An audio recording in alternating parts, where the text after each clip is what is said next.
Hello friends. माँ दुर्गा शिक्षा निकेतन higher secondary school गुलमारा board कक्षाओं के हिंदी व अंग्रेजी दोनों माध्यम के छात्रों के लिए सब्जेक्ट वाइज एक सीरीज लेकर आया है, जिसके तहत सर्वप्रथम हम साइंस सब्जेक्ट के चैप्टर 1 का अध्ययन करेंगे। इस चैप्टर के कंटेंट के अंतर्गत सर्वप्रथम हम चैप्टर के नाम के हिसाब से यह जानेंगे कि केमिकल रिएक्शन का रीजन क्या है। What is the reason for that chemical reactions. उस क्रम में हम देखेंगे कि chemical change is the only reason for any chemical reaction. फिर हम देखेंगे कि केमिकल रिएक्शंस क्या होती हैं और यह केमिकल रिएक्शंस कैसे होती हैं, ऐसी कौन कौन सी कंडीशंस हैं कि हम श्योर हो जाएं कि केमिकल रिएक्शन हो रही है। उसके पश्चात किसी भी केमिकल रिएक्शन को दर्शाने का सबसे आसान तरीका, जिसे केमिकल इक्वेशन बोलते हैं, उसको हम जानेंगे कि यह क्या होता है। उसके पश्चात हम यह जानेंगे कि केमिकल इक्वेशन का इंपॉर्टेंस क्या है। हम किसी भी केमिकल रिएक्शन को केमिकल इक्वेशन के फॉर्म में क्यों लिखते हैं। फिर किसी भी स्केलेटन केमिकल इक्वेशन को बैलेंस करने की मेथड्स क्या क्या है। इन मेथड्स के अंतर्गत हम 2 इंपॉर्टेंट मेथड्स का अध्ययन करेंगे, जिसमें से first one is MNOH method and second one is ABCD method. फिर हम टाइप ऑफ केमिकल रिएक्शंस के बारे में देखेंगे, जिसके अंतर्गत हम exothermic reaction, endothermic reaction, combination reaction, decomposition reaction, displacement reaction, double displacement reaction, redox reaction and precipitation reaction का अध्ययन करेंगे। फिर इसी क्रम में हम कोरोजन और रेंसिडिटी का अध्ययन करेंगे, जो इस चैप्टर के इम्पोर्टेंट टॉपिक्स में से एक है और जनरल लाइफ में लगातार हम इन्हें एग्जाम्पल्स के थ्रू देखते हैं।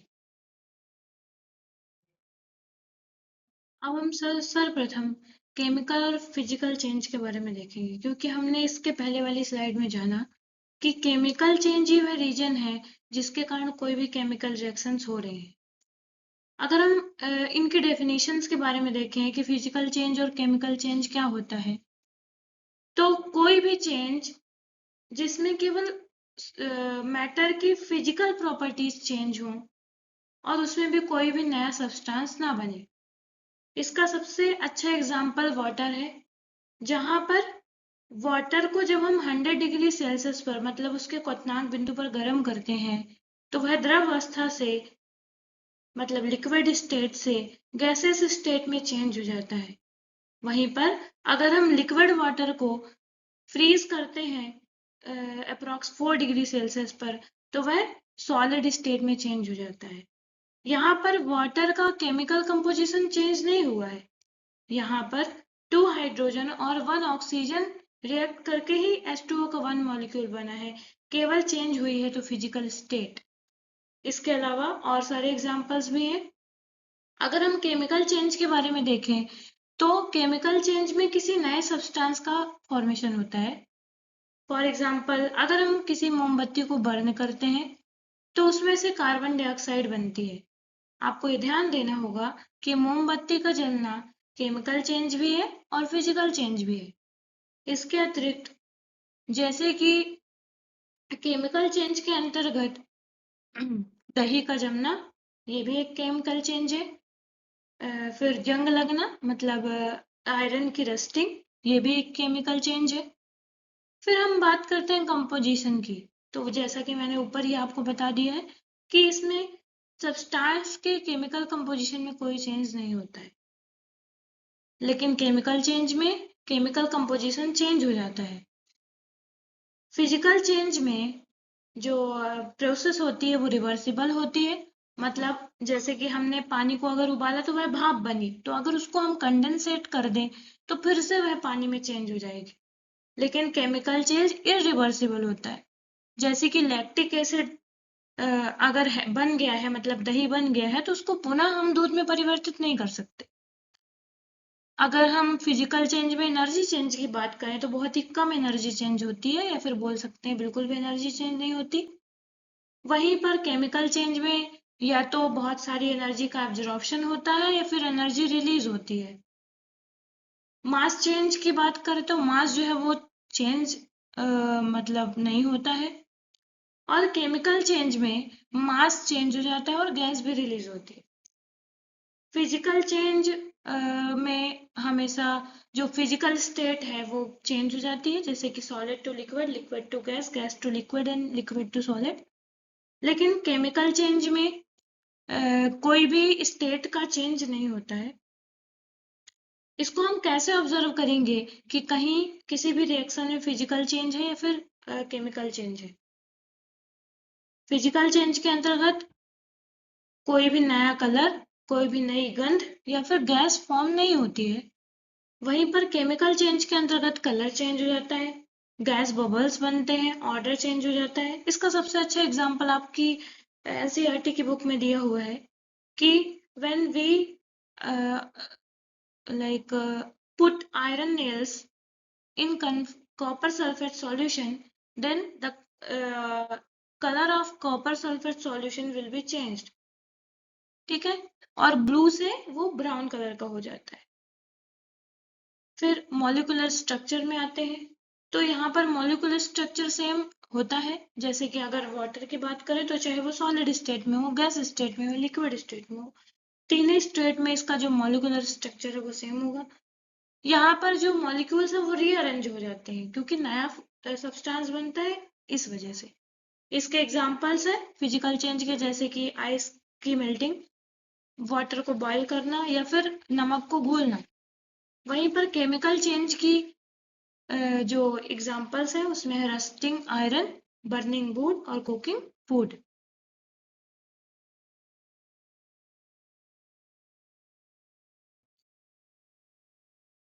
केमिकल चेंज को जानकर हम यह कह सकते हैं कि अगर कहीं भी केमिकल चेंज हुआ है तो केमिकल रिएक्शन भी हुई ही होगी। केमिकल रिएक्शन जब होती है जब दो या दो से अधिक सब्सटेंस, जिनको हम रिएक्टेंट बोलते हैं और हिंदी में भी कारक बोलते हैं, वो रिएक्ट करके एक नया सब्सटेंस बनाते हैं जिसे प्रोडक्ट कहते हैं।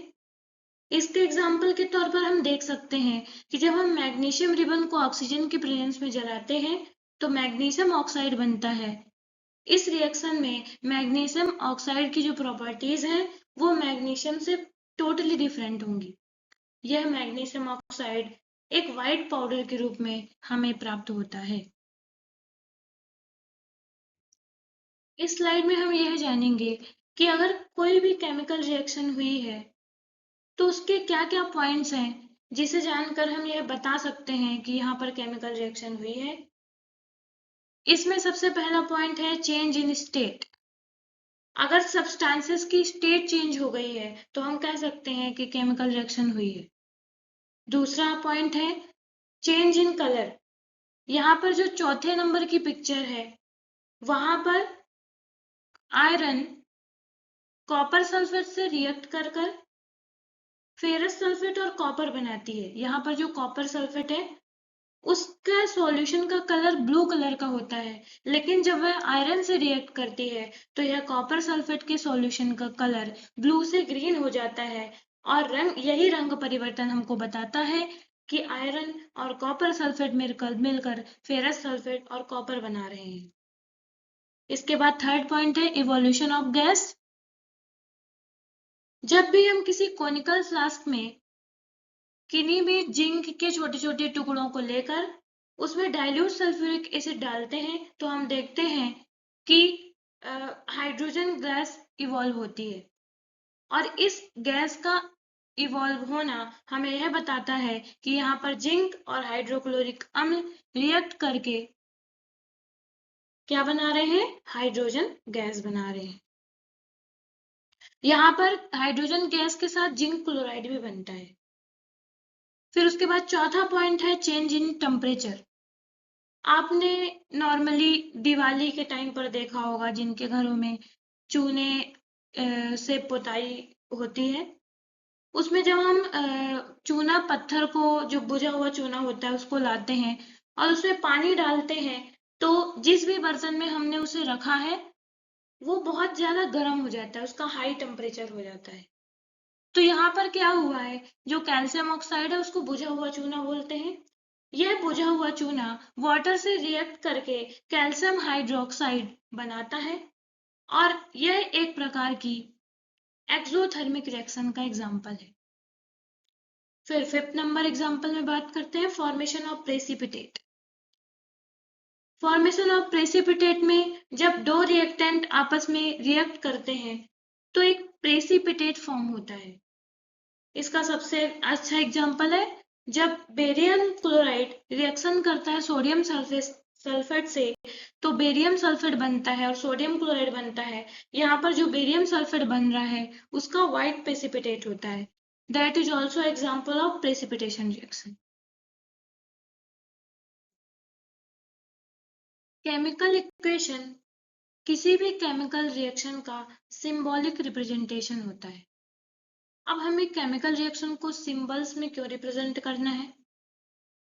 अगर हम किसी भी केमिकल रिएक्शन को सेंटेंस में रिप्रेजेंट करेंगे तो बहुत ही लंबा हो जाएगा, वो बहुत सरल नहीं होगा, ना तो हमको समझने में ना तो हमें पढ़ने में। इसी वजह से हम केमिकल इक्वेशन को हमेशा सिंबल्स में रिप्रेजेंट करते हैं। यहाँ पर जो सिंबल्स होते हैं वो अलग अलग कंपाउंड्स के होते हैं, और अलग अलग कंपाउंड्स जो जिन्हें हम रिएक्टेंट भी कहते हैं वो रिएक्ट करके क्या बनाते हैं, प्रोडक्ट। जैसे कि ये जो यहाँ पर पिक्चर दी हुई है आप देख रहे होंगे कि यहाँ पर वाटर बन रहा है हाइड्रोजन और ऑक्सीजन के रिएक्शन से। तो यहाँ पर हाइड्रोजन और ऑक्सीजन रिएक्टेंट्स हैं जो कि इस रिएक्शन के लेफ्ट हैंड साइड में स्थित है, और जो वाटर है वह प्रोडक्ट है जो कि इस रिएक्शन के राइट हैंड साइड में स्थित है। यहाँ पर जो 2 है वो कोफिशिएंट है कि यहाँ पर हाइड्रोजन के कितने मॉलिक्यूल्स भाग ले रहे हैं H2O के बनाने में। यहाँ पर जो एरो का साइन है जो कि H2+O2 से H2O की ओर है, यह हमें यह रिप्रेजेंट करता है कि रिएक्शन की डायरेक्शन क्या है, किस दिशा में अभिक्रिया हो रही है। एरो का साइन क्योंकि राइट हैंड साइड है, इसलिए इससे हमें यह पता चल रहा है कि हाइड्रोजन और ऑक्सीजन रिएक्ट करके वाटर बना रहे हैं। इस स्लाइड में हम उन सिंबल्स के बारे में चर्चा करेंगे जो कि केमिकल रिएक्शंस में यूज होते हैं। यहाँ पर सिंबल S हमको यह बताता है कि प्रोडक्ट तथा रिएक्टेंट सॉलिड स्टेट में है। L बताता है कि प्रोडक्ट और रिएक्टेंट लिक्विड स्टेट में है। G गैसेस स्टेट में है, और AQ कि रिएक्टेंट और प्रोडक्ट का एक्वस सॉल्यूशन बना हुआ है। प्लस साइन रिएक्टेंट और प्रोडक्ट को, अगर दो या दो से अधिक रिएक्टेंट या प्रोडक्ट है तो उनको सेपरेट करता है। एरो साइन हमें जो रिएक्शन है उसकी डायरेक्शन बताता है। अगर एक एरो है तो हमें इससे यह पता चलता है कि जो रिएक्शन है वह इरिवर्सिबल है, मतलब यहाँ पर ओनली रिएक्टेंट रिएक्ट करके प्रोडक्ट बना रहे हैं। लेकिन अगर दो एरो है तो हमें इससे यह पता चलता है कि रिएक्शन बोथ साइड्स में हो रही है। यहाँ पर रिएक्टेंट रिएक्ट करके प्रोडक्ट बनाते हैं और प्रोडक्ट फिर से रिएक्ट करके रिएक्टेंट बना सकते हैं। एक छोटा ट्रायंगल हमें यह बताता है कि रिएक्टेंट को जब हम हीट करेंगे तभी रिएक्शन संपन्न होगी और प्रोडक्ट बनेगा। पीटी हमें कैटलिस्ट के बारे में जानकारी देता है। कैटलिस्ट ऐसे सब्सटेंस, ऐसे एलिमेंट या फिर ऐसे कंपाउंड्स होते हैं जो कि रिएक्शन की रेट को या तो इंक्रीज कर देते हैं या तो डिक्रीज कर देते हैं।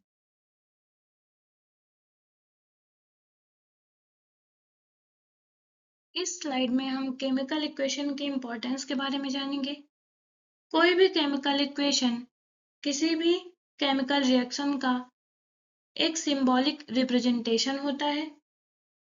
जैसे कि एक केमिकल रिएक्शन है जिसमें हाइड्रोजन ऑक्सीजन से रिएक्ट करके वाटर बना रहे हैं, तो उसको हम कैसे लिख सकते हैं, 2s2 plus O2 arrow 2s2। यहाँ पर 2 molecule of hydrogen 1 molecule of oxygen से रिएक्ट करके 2 मॉलिक्यूल ऑफ वाटर बना रहा है।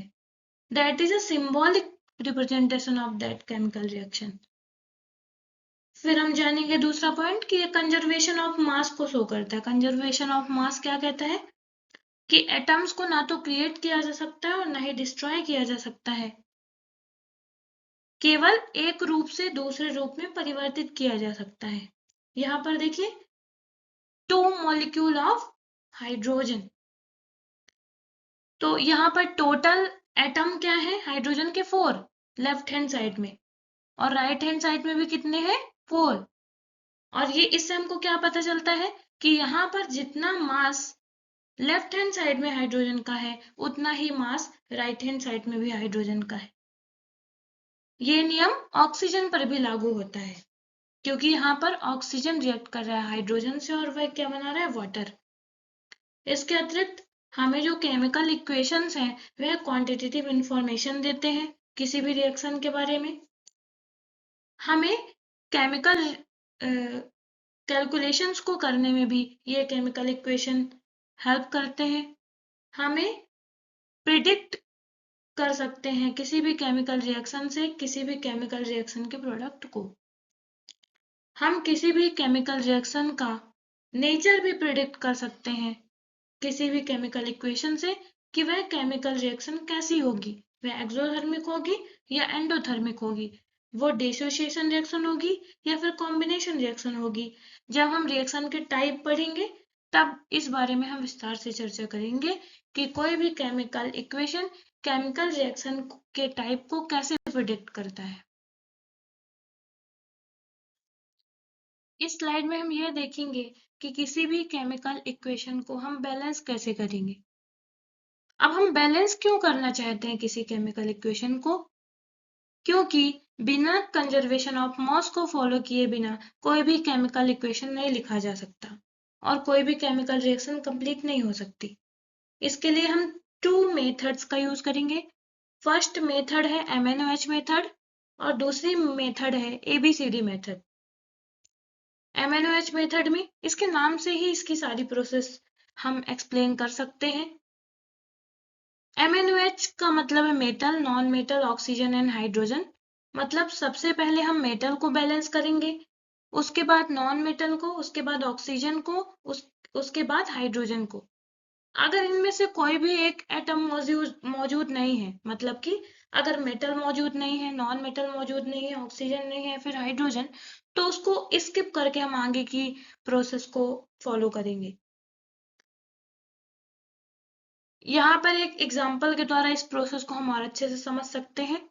इसके स्टेप फर्स्ट में हमने आपको जैसे कि बताया कि सबसे पहले हम मेटल को बैलेंस करेंगे। तो जो केमिकल इक्वेशन है इसको हम स्केलेटन केमिकल इक्वेशन भी बोलते हैं। ये लिखा हुआ है जो कि अनबैलेंस्ड है।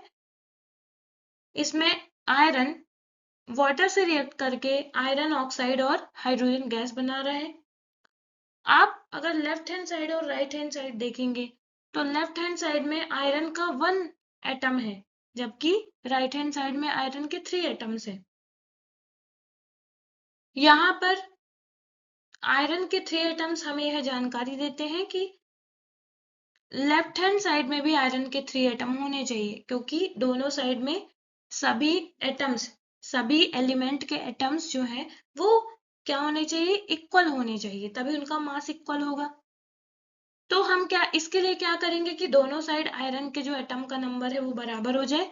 अगर हम Fe में 3 का मल्टीप्लाई कर दें तो यहाँ पर जो एटम्स के नंबर हैं दोनों LHS और RHS साइड में बराबर हो जाएंगे और उसके बाद इक्वेशन बनेगा 3Fe plus H2O arrow Fe3O4 plus H2। यहाँ पर अभी भी ऑक्सीजन और हाइड्रोजन बैलेंस्ड नहीं हुए हैं। इस मेथड के दूसरे स्टेप में हम नॉन मेटल को बैलेंस करेंगे। हम ऊपर वाली रिएक्शन में देख सकते हैं कि यहाँ पर कोई भी नॉन मेटल मौजूद नहीं है, इसलिए हम इस स्टेप को क्या करेंगे, स्किप कर देंगे, जैसा कि मैंने आपको पहले ही बता दिया है। उसके बाद हम ऑक्सीजन को बैलेंस करेंगे। हम देख सकते हैं कि राइट हैंड साइड में ऑक्सीजन के 4 एटम्स हैं और लेफ्ट हैंड साइड में ऑक्सीजन के 2 एटम्स हैं। इसलिए हम 4 का मल्टीप्लाई कर देंगे लेफ्ट हैंड साइड में, जिससे कि यहाँ पर जो हमारी रिएक्शन का केमिकल रिप्रेजेंटेशन है वो क्या हो जाएगा, 3Fe + 4H2O arrow Fe3O4 + H2। Step 4 में हम हाइड्रोजन को बैलेंस करेंगे। तो हाइड्रोजन को बैलेंस करने के लिए हम यह देखेंगे कि LHS साइड में हाइड्रोजन के कितने एटम्स हैं। तो अगर हम 4 को 2 से मल्टीप्लाई करें तो टोटल 8 एटम्स हैं हाइड्रोजन के, लेकिन राइट हैंड साइड में कितने हैं, ओनली 2 एटम्स। तो अगर हम 2 में 4 का मल्टीप्लाई कर दें तो टोटल एटम्स कितने हो जाएंगे, 8। और इस तरह हमारा जो इक्वेशन है वो बैलेंस हो जाएगा और बैलेंस्ड इक्वेशन बनेगा 3Fe + 4H2O arrow Fe3O4 + 4H2O। अगर यहाँ पर हम देखें तो यहाँ पर 3 एटम आयरन के हैं, तो राइट हैंड साइड में भी 3 एटम आयरन के हैं। यहाँ पर 4 एटम ऑक्सीजन के हैं लेफ्ट हैंड साइड में, तो 4 एटम ऑक्सीजन के राइट हैंड साइड में भी हैं। अगर 8 एटम हाइड्रोजन के LHS साइड में है तो RHS साइड में भी 8 एटम हाइड्रोजन के हैं। केमिकल इक्वेशन को बैलेंस करने की जो दूसरी मेथड है उसको बोलते हैं हम ABCD मेथड, और इसे ट्रायल और एरर मेथड भी कहते हैं। इस मेथड में हम किसी भी केमिकल रिएक्शन के स्केलेटन केमिकल इक्वेशन में प्रोडक्ट और रिएक्टेंट्स के साथ वेरिएबल असाइन कर देते हैं और उन वेरिएबल्स का प्रोडक्ट और रिएक्टेंट में मल्टीप्लाई कर देते हैं। जैसे कि ये जो एग्जांपल दिया हुआ है हमारी स्लाइड में, यहाँ पर Al को हमने A वेरिएबल असाइन किया है, HCl को B, AlCl3 को C और H2 को D। अब हम बैलेंस करते हैं एटम्स को। कैसे बैलेंस करते हैं, हम LHS और RHS साइड में जो भी एटम्स के साथ जिस भी वेरिएबल का मल्टीप्लाई है उसके एटम के नंबर के साथ मल्टीप्लाई करके लिखते हैं। जैसे कि यहाँ पर एल्यूमिनियम के A एटम है तो राइट हैंड साइड में एल्यूमिनियम के C एटम है। क्लोरीन में अगर हम बात करें तो क्लोरीन के लेफ्ट हैंड साइड में B एटम है और राइट हैंड साइड में 3 तो लिखे हुए हैं और 3 के साथ C का मल्टीप्लाई, तो कितने हो जाएंगे, 3C एटम है। उसके बाद हाइड्रोजन में लेफ्ट हैंड साइड में B एटम है और राइट हैंड साइड में 2D एटम है। अब हम जो भी ज्यादा वेरिएबल्स हमको इक्वेशंस में दिख रहा है 1 2 3 में, उसको हम कोई वैल्यू मान लेते हैं। जैसे कि यहाँ पर C दिख रहा है, C 2 बार आया है, या फिर B भी दिख रहा है, तो हम दोनों में से किसी की भी वैल्यू को मान सकते हैं। तो हमने यहाँ पर C को 2 मान लिया, तो अगर हम C को 2 मानते हैं तो A जो है वो C के इक्वल है, इसलिए A की वैल्यू भी 2 हो जाएगी। और इससे हम B की वैल्यू भी निकाल सकते हैं, क्योंकि दूसरे इक्वेशन में लिखा है B is equal to 3C, तो B is equal to 3 into C का मल्टीप्लाई, C की वैल्यू है 2, तो 3 इंटू 2 इज इक्वल टू 6। उसी प्रकार हम D की वैल्यू भी निकाल सकते हैं, क्योंकि B की वैल्यू हमें मिल गई है और वो 6 है, तो D की वैल्यू आ जाएगी, अगर हम 6 में 2 का डिवाइड करेंगे तो वो 3। अब ये सारी वैल्यूज को जो कि हमारे वेरिएबल्स हैं, इन वेरिएबल्स को हम स्केलेटन केमिकल इक्वेशन में पुट कर देंगे। तब Al के साथ A है तो Al के साथ जो A है, A की वैल्यू है 2, HCl के साथ B है, B की वैल्यू है 6, AlCl3 के साथ C है और उसकी वैल्यू है 2, और H2 के साथ D है और उसकी वैल्यू है 3। आप देखेंगे कि लेफ्ट हैंड साइड और राइट हैंड साइड में सारे जितने भी एटम्स भाग ले रहे हैं इस केमिकल रिएक्शन को कंप्लीट करने में, उनके नंबर बराबर हैं। अगर 2 Al लेफ्ट हैंड साइड में है तो 2 Al राइट हैंड साइड में भी है। अगर 6H लेफ्ट हैंड साइड में है तो 6H राइट हैंड साइड में भी है। अगर 6Cl लेफ्ट हैंड साइड में भी है तो 6Cl राइट हैंड साइड में भी है। इस स्लाइड में हम केमिकल रिएक्शन के टाइप्स के बारे में जानेंगे। इसमें सबसे पहली रिएक्शन है कॉम्बिनेशन रिएक्शन। नाम से ही स्पष्ट है कि यहाँ पर जो रिएक्टेंट है वो कंबाइन होंगे। सो इसकी डेफिनेशन क्या होगी, when 2 or more reactants combine to form a single product then the reaction is called combination reaction। यहाँ पर A और B 2 रिएक्टेंट्स हैं जो रिएक्ट करके एक प्रोडक्ट बना रहे हैं। इसके एग्जाम्पल्स हैं ये C+O2 ArOCO2, यहाँ पर C और O2 रिएक्टेंट और CO2 प्रोडक्ट है, जहाँ पर C और O2 दो रिएक्टेंट मिलकर एक प्रोडक्ट CO2 बना रहे हैं। इसके अलावा अदर एग्जाम्पल्स भी हैं। दूसरी रिएक्शन है decomposition reaction. Decomposition reaction combination reaction के जस्ट अपोजिट है। यहाँ पर सिंगल जो कंपाउंड है या फिर सिंगल रिएक्टेंट है वो ब्रेक होकर दो या दो से अधिक सिंपलर सब्सटेंस या फिर बोल सकते हैं प्रोडक्ट बनाते हैं। और ये जो डिकम्पोजिशन रिएक्शन है 3 टाइप की होती हैं, जिसमें से पहला है थर्मल डिकम्पोजिशन। डिकम्पोजिशन मतलब मेनली होता है टूटना। तो अगर कोई भी रिएक्शन में जो हमारे रिएक्टेंट हैं वह टेम्परेचर की वजह से टूट रहे हैं, किसमें, दो या दो से अधिक प्रोडक्ट में, तो उसको हम थर्मल डिकम्पोजिशन रिएक्शन बोलेंगे। जैसा कि कैल्शियम कार्बोनेट टेम्परेचर की प्रेजेंस में कैल्शियम ऑक्साइड और कार्बन डाइऑक्साइड में डिकम्पोज हो गया है। दूसरा टाइप है फोटोलिटिक डिकम्पोजिशन, और इस रिएक्शन में जो रिएक्टेंट्स हैं वह सनलाइट की प्रेजेंस में टू या टू से मोर सिंपलर सब्सटेंस में ब्रेक हो जाते हैं, जैसे कि यहाँ पर AgCl है और यह AgCl सिल्वर और क्लोराइड में ब्रेक हो गया है। AgCl को सिल्वर क्लोराइड बोलते हैं।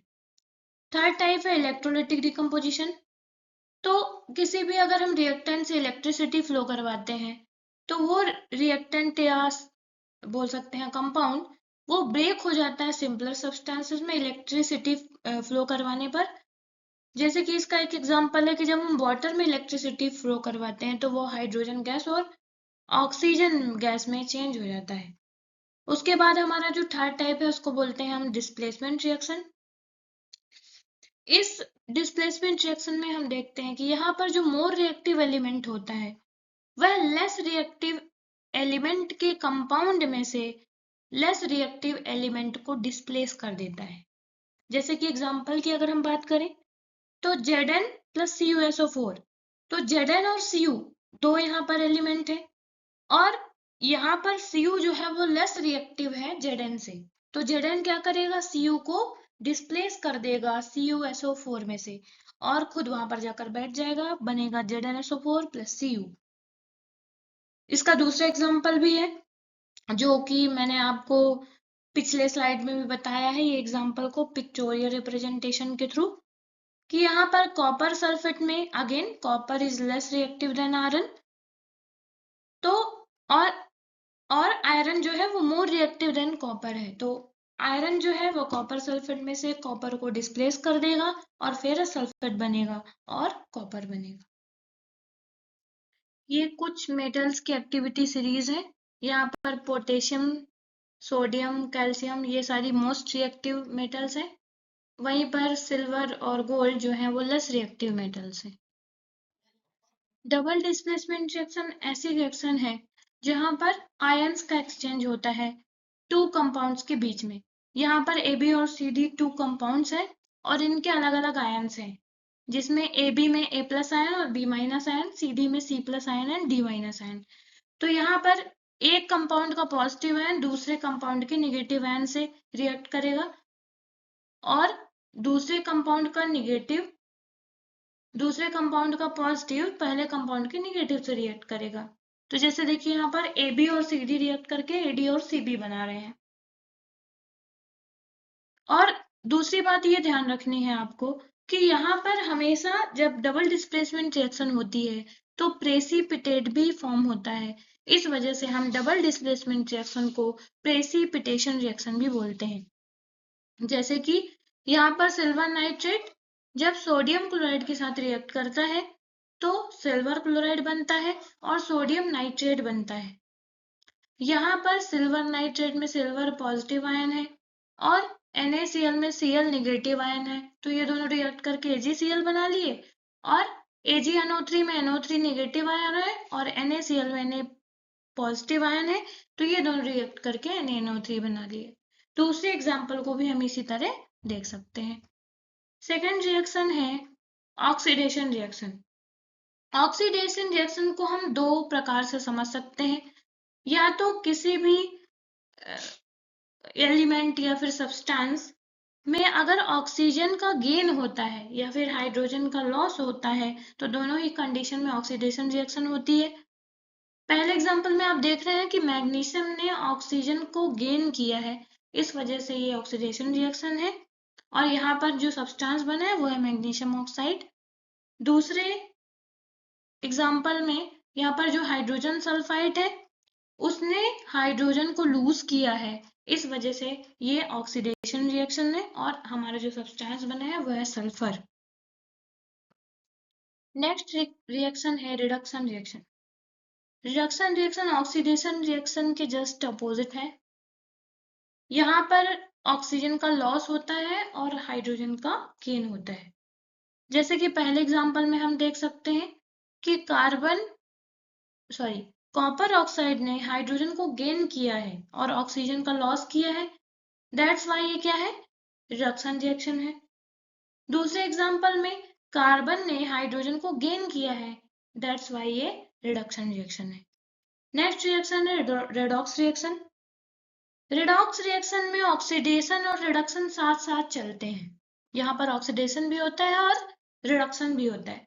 इसको कैसे समझ सकते हैं कि जैसे कि ये जिंक प्लस कॉपर सल्फेट, तो यहाँ पर जिंक ने ऑक्सीजन को गेन किया है, वहीं पर कॉपर ने ऑक्सीजन को लूज किया है, तो एक का तो रिडक्शन हो रहा है, दूसरे का ऑक्सीडेशन हो रहा है, दैट्स वाई क्या है, रिडॉक्स रिएक्शन। नेक्स्ट रिएक्शन है प्रेसिपिटेशन रिएक्शन। यहाँ पर अगर टू एक्वस सॉल्यूशन को, मतलब अगर दो सब्सटेंस का जो एक्वस सॉल्यूशन पानी में अगर विलयन बना है तो उनकी रिएक्शन अगर हम करवाते हैं तो एक इनसॉल्युबल सॉलिड फॉर्म होता है। इसको ऐसे समझ सकते हैं कि जैसे पानी में हमने रेत डाल दिया तो रेत क्या है, सॉलिड, वो अलग से हमको दिखाई देगी, तो ऐसे इनसॉल्युबल सॉलिड को हम प्रेसिपिटेट बोलते हैं, और ये फॉर्म होता है, तो ऐसे रिएक्शन को हम प्रेसिपिटेशन रिएक्शन बोलते हैं। नेक्स्ट टाइप है एक्सोथर्मिक एंड एंडोथर्मिक रिएक्शन।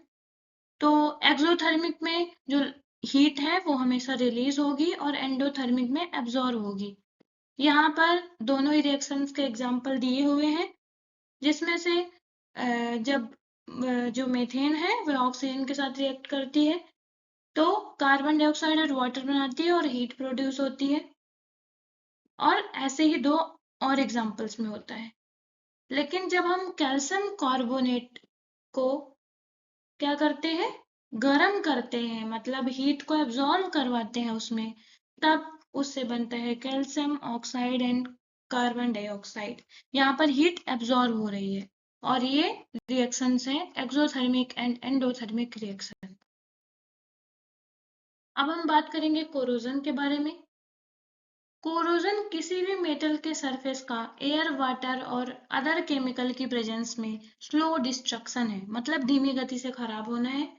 इसके बहुत सारे एग्जाम्पल्स हैं, जैसे कि लोहे पर जंग लगना, मतलब रस्टिंग ऑफ आयरन, सिल्वर का सल्फर की प्रेजेंस में सल्फर से रिएक्ट करके सिल्वर सल्फाइड बनाना, और इस कारण से जो सिल्वर का कलर है वो ब्लैक हो जाता है। आपने इसको जनरल लाइफ में देखा होगा, पूजा के जो चांदी के बर्तन है वो काले हो जाते हैं।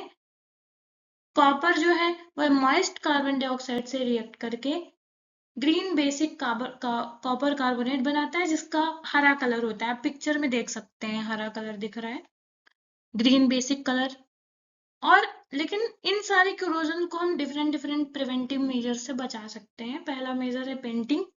अगर हम किसी भी मेटल की सरफेस पर पेंट कर दें तो वह कोरोड होने से बच जाती है। दूसरा है ऑयलिंग एंड ग्रीसिंग। जो बड़ी बड़ी मशीन्स होती हैं या फिर व्हीकल्स होते हैं उनमें हम पेंट नहीं कर सकते, तो हम क्या करते हैं, ऑयलिंग और ग्रीसिंग करते हैं, जिससे वह कोरोड होने से बच जाते हैं। तीसरा है गैल्वेनाइजेशन, ये बहुत इंपॉर्टेंट है। इसमें हम किसी भी मेटल की सरफेस पर जिंक की कोटिंग कर देते हैं, और इस प्रोसेस को गैल्वेनाइजेशन कहते हैं। 4 है एलॉइंग। जब हम डिफरेंट डिफरेंट मेटल्स को एक डिफाइनाइट परसेंटेज में मिक्स करते हैं तो उसको हम एलॉय कहते हैं, जैसे कि स्टेनलेस स्टील एक एलॉय है। इसके बाद 5th प्रिवेंटिव मेजर है इलेक्ट्रोप्लेटिंग। यहाँ पर हम किसी दूसरी मेटल की परत चढ़ाते हैं किसी दूसरे मेटल के ऊपर इलेक्ट्रोड से इलेक्ट्रिसिटी फ्लो करके, इस प्रकार कोरोजन से हम बच सकते हैं। अब हम इस चैप्टर के लास्ट टॉपिक रेंसिडिटी के बारे में बात करेंगे। जब कोई भी फैट या ऑयल वाले आइटम्स, फूड आइटम्स का ऑक्सीडेशन होता है तो उनकी जो स्मेल है और टेस्ट है वो चेंज हो जाते हैं, वो खराब हो जाते हैं। तो इस प्रोसेस को हम रेंसिडिटी कहते हैं। रेंसिडिटी को हिंदी में विकृत गंधिता कहते हैं। इसके एग्जाम्पल्स हैं कि अगर हम चिप्स को या फिर घी को या फिर ऑयल को बहुत लंबे समय तक एयर के प्रेजेंस में खुला रखते हैं तो उनका ऑर्डर और टेस्ट दोनों ही खराब हो जाता है। इसके प्रिवेंटिव मेजर्स कौन कौन से हैं? तो अगर हम फूड आइटम्स को एयर टाइट कंटेनर्स में रखते हैं तो हम उसको प्रिवेंट कर सकते हैं। दूसरा, अगर हम उनको रेफ्रिजरेट कर दें। तीसरा, अगर एंटीऑक्सीडेंट्स ऐड कर दें जैसे कि butylated hydroxy anisole and butylated hydroxy toluene या फिर विटामिन सी। अगर हम उसमें नाइट्रोजन प्लस कर दें, नाइट्रोजन गैस भर दें। आपने देखा होगा चिप्स के जो पैकेट्स होते हैं वो बहुत फूले हुए होते हैं, उसमें और कुछ नहीं, वो गैस भरी होती है, नाइट्रोजन गैस, जो कि उसको रेंसिड होने से बचाती है। I hope you understood the topic. Thank you for watching and keep learning.